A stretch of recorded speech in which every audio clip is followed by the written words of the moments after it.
No, we have not. Okay, so this is a talking point we've done a lot, but we're going to go ahead and we'll address it again anyways.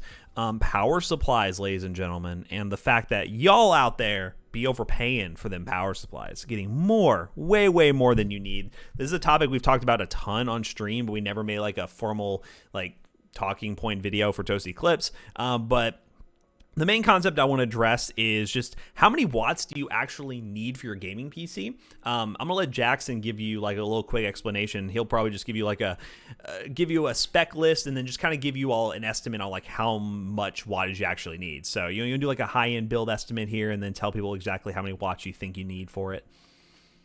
Sure. Go for it. Go. What would you say? Like part together PC, what would you say? 3080, like 5700X, like what kind of wattage you thinking?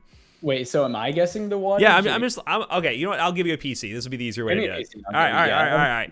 So let's say you're building a budget PC. Everything is good in the world, all right? And you're building a PC with a Ryzen 5 3600 and a 1660 Super. Everything else really doesn't matter all that much. It's kind of here or there. How many watts do you think that build needs? So if I'm gonna say how many actually like. I'm going to give needs and then recommended. So needs, you could totally get away with like a 400 watt power supply, which is about the lowest they sell. Recommend, I'd say something like an Aries Game 500, a Thermaltake Smart 500, a Gigabyte even has as low as like a 500 watt.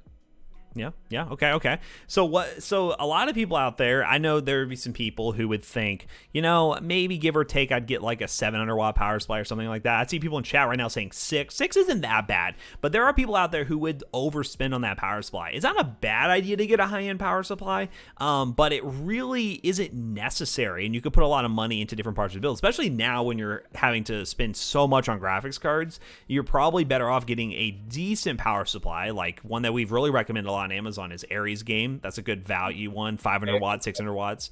750 modular with a 25% off coupon that makes it like 50 something dollars. Yeah, and most systems don't pull as much power as you think. Like under full load, like you probably would only see like maybe 300-400 watts. Pretty close, probably like 210 to 230. Yeah, no, honestly, that's probably more realistic.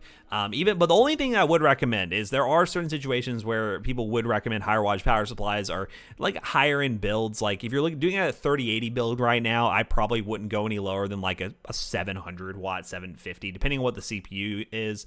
But there's a lot of different variables here, but it's just getting way more wattage for a lower end build that really may never need it, because eventually you're gonna upgrade the graphics card and you may have still gotten too much power for that new graphics card. Like it's just not necessary.